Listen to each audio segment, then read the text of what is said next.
दोस्तों, आज हम एक ऐसी अभिनेत्री की बात कर रहे हैं जिन्होंने अपनी बेहतरीन अदाकारी और खूबसूरती से बॉलीवुड में एक अलग पहचान बनाई। इन्होंने कई सुपरहिट फिल्मों में काम किया और इंडस्ट्री के टॉप एक्टर्स के साथ इनकी जोड़ी खूब पसंद की गई। इनके नाम का सिक्का एक दौर में बॉलीवुड में चलता था, लेकिन इनके करियर की कहानियों में सिर्फ ग्लैमर और सफलता ही नहीं, बल्कि कुछ विवाद भी शामिल हैं। एक बार फिल्म के सेट पर इनका एक मशहूर स्टार से ऐसा झगड़ा हुआ कि मामला मारपीट तक पहुंच गया। यह सुनकर आप जरूर हैरान होंगे कि पर्दे पर जिनका चेहरा नरगिस जैसी मासूमियत लिए नजर आता था, असल जिंदगी में वे इतनी बेबाक और निडर थीं। कहा जाता है कि अपने हक के लिए लड़ने में ये कभी पीछे नहीं रहीं। एक जमाने में जब ये फिल्मों में स्ट्रगल कर रही थी, तो एक डायरेक्टर ने कहा था कि आपकी शक्ल ऐसी है ही नहीं कि आप हीरोइन बन पाए। दिल दुखाने और चौंकाने वाली बात यह है कि इनके ऊपर वेश्यावृत्ति का आरोप लगा था। जी हां, घिनौना आरोप। और आप इस बात पर भी यकीन नहीं करेंगे कि इस एक्ट्रेस ने भरी अदालत में लिखकर दे दिया था कि वो जिस्म बेचकर पैसा कमाती हैं। जी हां, जिस्म फरोशी करती हूं। कौन थी ये अदाकारा और क्या था इनका वेश्यावृत्ति कनेक्शन? मतलब इन्होंने क्यों ऐसी बात कही कि वो वेश्यावृत्ति करती हैं, और किन किन विवादों में उनका नाम आया, और कैसा रहा उनका फिल्मी सफर, और क्यों उन्हें एक ही व्यक्ति से करनी पड़ी 3 बार शादी? जी हां, 3 बार शादी। और कहां और कैसे वो गुजार रही है अब अपनी जिंदगी? जानेंगे सब कुछ इनके बारे में। बस आप बने रही हैं हमारे साथ। आज हम चर्चा कर रहे हैं एक ऐसी मॉडर्न ईसाई परिवार की कॉन्वेंट एजुकेटेड लड़की की, जो देश भर में अपनी घरेलू छवि और शास्त्र नृत्य के लिए पहचानी जाती थी, और उनका नाम है माला सिन्हा। इनका जन्म 11 नवंबर 1936 को कोलकाता में ईसाई और नेपाली माता पिता के घर पर हुआ था। उनके पिता का नाम अल्बर्ट सिन्हा था। इनकी मां नेपाली महिला थी। दोस्तों, इनकी माता पिता नेपाल के पहाड़ी इलाके से निकलकर भारत के पश्चिम बंगाल के शहर कोलकाता में आकर रहने लगे। उनके बचपन का नाम आल्डा था। स्कूल में बच्चे उन्हें डालडा कहकर चिढ़ाते थे। जी हां, आल्डा का मतलब डालडा, जो उस दौर में एक वनस्पति घी था और एक अच्छा खासा ब्रांड था। आज भी लोग डालडा को जानते हैं, इसलिए उन्होंने बाल कलाकार के रूप में अपना पहला काम मिलने पर अपना नाम बदलकर बेबी नज़मा रख लिया। बेबी नज़मा को बचपन से एक गायकी और एक्टिंग का बहुत शौक था। आल्डा जब बड़ी हुई तो उन्होंने ऑल इंडिया रेडियो के कोलकाता केंद्र से गायिका के रूप में गाना गाना शुरू किया। उन्होंने बंगाली फिल्मों में एस ए चाइल्ड आर्टिस्ट भी काम किया है। अपना करियर उन्होंने एस ए चाइल्ड आर्टिस्ट ही शुरू किया था। उसके बाद उन्होंने साल 1950 में आई बंगाली फिल्म जय वैष्णो देवी और श्री कृष्ण लीला में भी काम किया। उस जमाने में एक प्रसिद्ध बंगाली निर्देशक होते थे। उनका नाम था असेंदु बोस। उन्होंने उन्हें एक स्कूली नाटक में अभिनय करते हुए देखा। उनकी अभिनय क्षमता से वो बहुत इम्प्रेसिव हुए, और उन्होंने उनके माता पिता से 1950 में अपनी बंगाली फिल्म रोशनाराम में नायिका के रूप में काम करने के लिए पूछा, और उनसे इस बात की अनुमति दी। उनके माता पिता ने उन्हें इस बात की इजाजत दे दी। इस तरह महज 16 साल की उम्र में ही उन्हें बंगाली फिल्म में हीरोइन का दर्जा मिल गया, और अभी भी उनका नाम नज़मा ही था, वहीं चल रहा था। कोलकाता में कुछ फिल्मों में अभिनय करने के बाद एक बंगाली फिल्म की शूटिंग के लिए वो बंबई चली आई, और जब वो मुंबई आई तो बंबई ने उनका हाथ पकड़ा। जो बंबई आते जिसकी किस्मत खुले तो खुल जाती है। यहां उनकी मुलाकात हुई फेमस अभिनेत्री गीता बाली से, जो उनसे मिलकर उनकी सुंदरता पर मंत्रमुग्ध हो गई थी। गीता बाली ने ही उन्हें हिंदी फिल्मों के कई प्रोड्यूसर डायरेक्टर से मिलवाया, और बाद के सालों में उनकी मेंटोर भी बनी। वो साल 1953 में उनकी 2 फिल्में आई दोस्तों, जिनमें बंगाली फिल्म निर्देशक पिनाकी भूषण मुखर्जी की फिल्म जोगवियक और सोहरा मोदी की फिल्म झांसी की रानी शामिल थी। लेकिन बदकिस्मती से ये दोनों फिल्मों खास नहीं चली, और इसके बाद उनके अब तक की गए फिल्मों में अभिनय को लोगों ने पसंद भी किया था। हालांकि फिल्म इंडस्ट्री में सभी उनकी सुंदरता के इतने कायल नहीं थे। मतलब ऐसा कुछ बहुत ज्यादा वो नहीं था कि देखते ही पागल हो रहे थे। कहा जाता है कि एक फिल्म निर्देशक ने उन्हें देखकर यहां तक कह दिया था कि कभी शीशे में अपना चेहरा तो देखो। बढ़िया ही फिल्मों में काम करने वाली कभी शक्ल देखी है तुमने? अपनी कभी आईने में ये लंबी सी नाक लेकर आ गई फिल्मों में काम करने के लिए। हालांकि बाद में कुछ फिल्म जानकार इसी चेहरे की तुलना नरगिस से करने लगे। जी हां, जिसको बला के खूबसूरत माना जाता था। इसके बाद साल 1952 में इनकी बतौर एक्ट्रेस कई फिल्मों रिलीज हुई, जैसे विलियम शेक्सपियर की कहानी पर आधारित फिल्म हैमलेट, जिसे किशोर साहू ने प्रदीप कुमार के साथ बनाया था, और ये फिल्म भी इत्तेफाक से फ्लॉप रही। वैसे इसी साल इनकी प्रदीप कुमार के साथ फिल्म बादशाह और गुरुदत्त और गीता बाली के फिल्म सुहागन और बंगाली फिल्म निर्देशक पिनाकी भूषण मुखर्जी की फिल्म धुली भी रिलीज हुई। ये सब फिल्मों ज्यादा तो नहीं चल पाई, मगर माला सिन्हा को लोग एक कलाकार के रूप में जानने लगे थे, पहचानने लगे थे। फिल्म धुली तक इनका नाम नज़्मा ही रहा, और फिर उसके बाद साल 1954 में आई फिल्म एकादशी, जो एक पौराणिक कहानी पर आधारित फिल्म थी। इस फिल्म में ये लीड रोल में नजर आई और इसके साथ त्रिलोक कपूर ने भी अभिनय किया था। कहते हैं, हिंदू भावनाओं का ख्याल रखते हुए निर्देशक दादा गुंजाल और त्रिलोकपुरी की सलाह पर उन्होंने अपना नाम माला रख लिया, और इसके साथ ही उन्हें हिंदी और बंगाल की कई फिल्मों मिलने लगी थीं। जात पात का बहुत फर्क पड़ता है।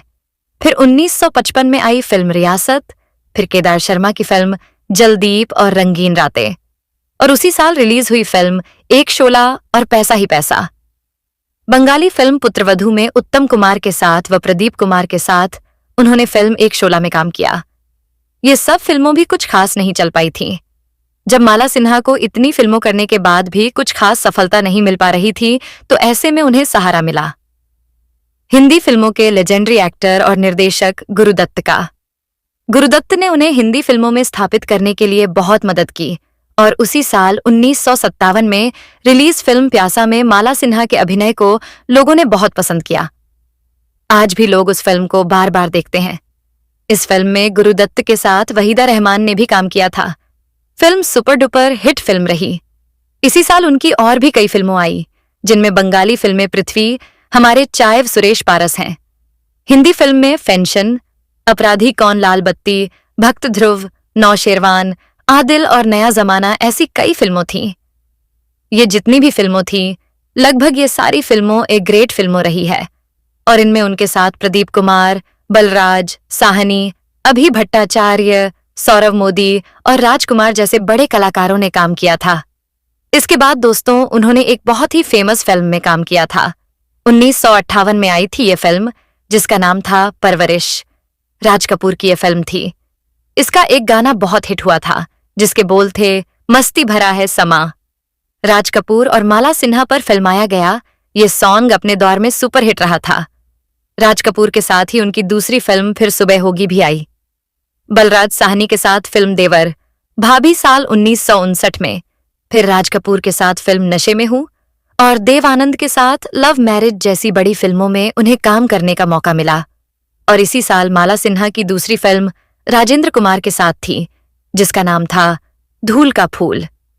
ये फिल्म के लिए उन्हें फिल्म फेयर सर्वश्रेष्ठ अभिनेत्री अवार्ड का नॉमिनेशन भी मिला था, और इसी फिल्म से यश चोपड़ा ने अपने निर्देशक के रूप में करियर की शुरुआत की थी।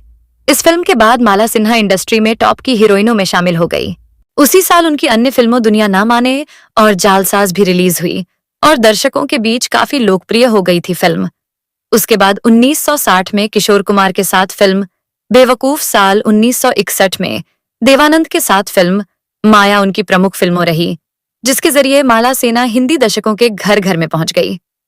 हर कोई उन्हें जानने लगा। दोस्तों, अगर 1962 को बाला सिन्हा का साल कहा जाए, तो इसमें कोई केनन फ्यूजन नहीं होगा।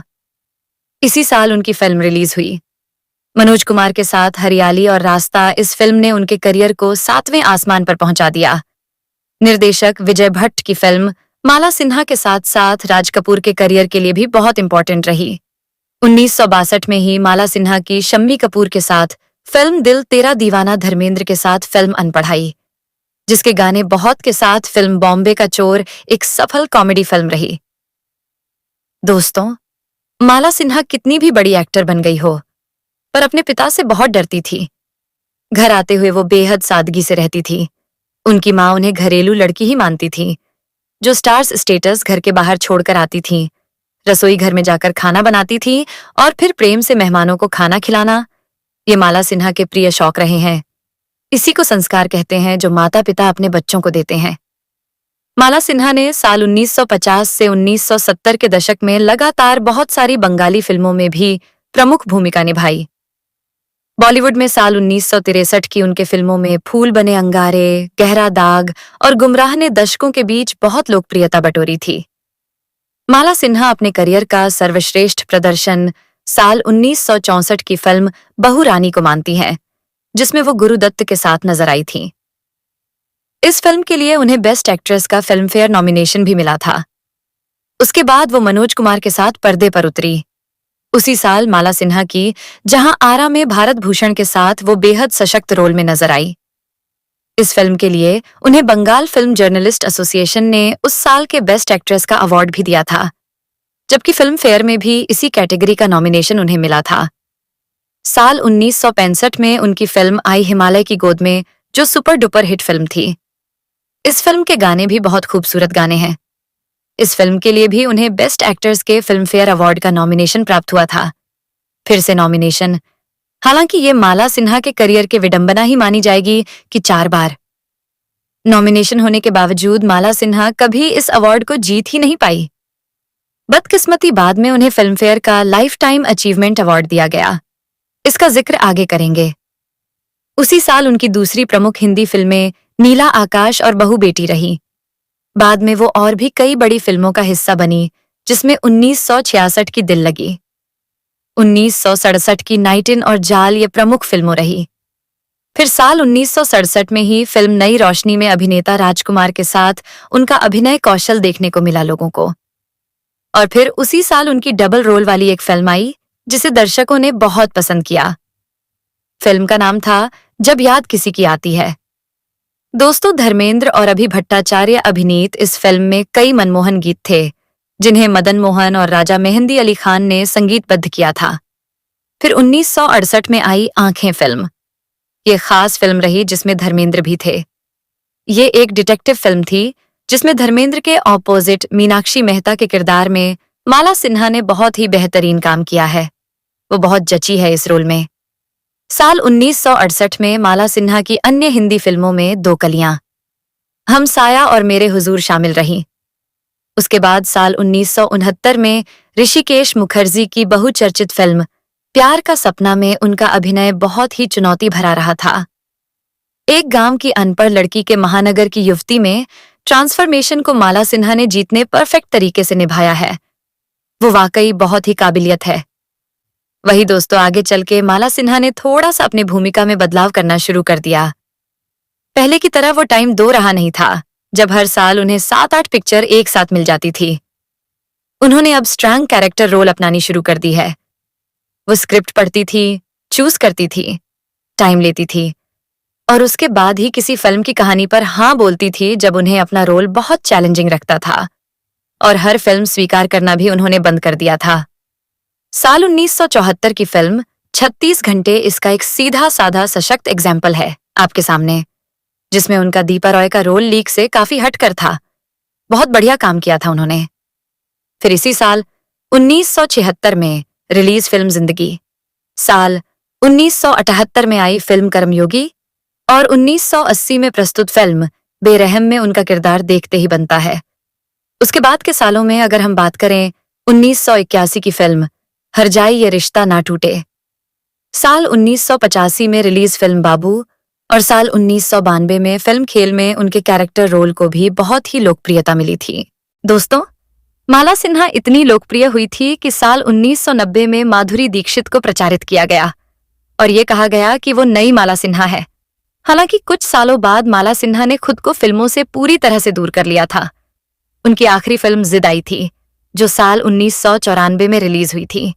फिर उसके बाद फाइनली उन्हें साल 2007 में star screen life time achievement award से नवाजा गया। उसके बाद साल 2018 में उनको film fair life time achievement award से सम्मानित किया गया। इनके अलावा 2004 में उन्हें सिक्किम सरकार द्वारा सिक्किम सम्मान और 2021 में दीनानाथ मंगेशकर पुरस्कार से भी सम्मानित किया गया था। 1966 में माला सिन्हा नामक एक नेपाली फिल्म में अभिनय करने के लिए नेपाल गई थी। तब पहली फिल्म उद्योग अपनी प्रारंभिक अवस्था में था, स्टार्ट हो रहा था। ये उनके करियर की एकमात्र नेपाली फिल्म थी। इसके लिए उन्हें नेपाल सरकार ने साल 2005 में नेशनल फिल्म क्रिटिक्स अवार्ड और साल 2017 में एलजी फिल्म अवार्ड से भी सम्मानित किया। लेकिन इसका वास्तविक पुरस्कार उन्हें साल 1966 में ही मिल गया था। जीवन साथी के तौर पर फिल्म के नायक थे चिदम्बरम प्रसाद लोहानी, जो इस फिल्म की शूटिंग के दौरान ही माला सिन्हा से प्यार करने लगे थे। 16 मार्च 1966 को दोनों ने शादी कर ली। फिल्मों में अभिनय जारी रखने की शर्त पर शादी 3 बार अलग अलग रीति रिवाजों के जरिए पूरी हुई। पहले उन्होंने कोर्ट मैरिज की, फिर क्रिश्चियन पद्धति में चर्च में जाकर शादी की, क्योंकि इनके पिता ईसाई थे। इसके कुछ ही दिनों बाद दोनों ने हिंदू रीति रिवाज से शादी की फेरे लिए और पति पत्नी बन गए, और ये उन्हें इसलिए करना पड़ा क्योंकि उनके जो पति थे चिदम्बरम प्रसाद लोहानी नेपाली हिंदू थे। लोहानी का नेपाल में ही रियल स्टेट से जुड़ा बिजनेस था। अगर उनसे जुड़ी कुछ विवादों की बात करें तो कहा जाता है साल 1968 में फिल्म हमसाया के सेट पर माला सिन्हा और उनकी सह अभिनेत्री शर्मिला टैगोर के बीच किसी बात पर लड़ाई हो गई। लड़ाई के दौरान शर्मिला टैगोर ने माला सिन्हा को थप्पड़ मार दिया था। हालांकि लड़ाई का कारण कोई पुख्ता जानकारी तो मिलती नहीं है कि क्यों उनकी लड़ाई हुई थी। मीडिया रिपोर्ट्स की माने तो माला सिन्हा को Dada Saheb Phalke legendary artist Redmi award के लिए नामांकित किया गया था, लेकिन उन्होंने पुरस्कार समारोह में शामिल होने से इनकार कर दिया। कारण पता करने पर मालूम पड़ा कि उनका नाम अन्य पुरस्कार विजेताओं के साथ निमंत्रण कार्ड पर भी नहीं लिखा था। दोस्तों, उन्होंने हमेशा उन भूमिका का चयन किया जो सबसे अलग होती थी और अधिकतर जिनको उस दौर की अभिनेत्री या करने से मना कर देती थी। माला सिन्हा को हॉलीवुड फिल्मों भी ऑफर की गई, लेकिन उनके पिता जो उनका फिल्मों का काम देखा करते थे, उन्होंने हॉलीवुड फिल्मों में अंतरंगता मतलब न्यूडिटी जो होती थी, जो बहुत बोल्डनेस थी, उसके वजह से उन्होंने आपत्ति जताई और प्रस्तावकों को ठुकरा दिया। दोस्तों, माला सिन्हा के बारे में एक किस्सा बहुत मशहूर है। उन्होंने अदालत में अपने जिस्म का सौदा करने की बात कही थी। दरअसल एक बार उनके यहाँ इनकम टैक्स की रेड पड़ी और उस रेड में 12 लाख रुपए बरामद हुए कैश, जो उनके पिता ने घर के बाथरूम में छुपा रखे थे। उन पैसों के बारे में जब अदालत में पूछा गया तो उसको बचाने के लिए माला सिन्हा ने ये कहकर सबको चौंका दिया, उन्होंने ये पैसा गलत धंधे से कमाया है। दोस्तों, माला सिन्हा की एक बेटी है जिसका नाम है प्रतिभा सिन्हा। उन्होंने भी फिल्मों में अपना करियर बनाने की कोशिश की थी, लेकिन दुर्भाग्य से उनकी फिल्मों चल नहीं पाई और उन्होंने भी जल्दी फिल्मों से किनारा कर लिया और नदीम से उन्होंने शादी की। तो दोस्तों, आपको ये जानकारी कैसी लगी? हमें कमेंट में जरूर बताइए, और अगर वीडियो पसंद आया हो तो लाइक, शेयर और हमारे चैनल स्टार मनोहर राठौर को सब्सक्राइब करना ना भूलें। मिलते हैं अगले वीडियो में, तब तक के लिए धन्यवाद।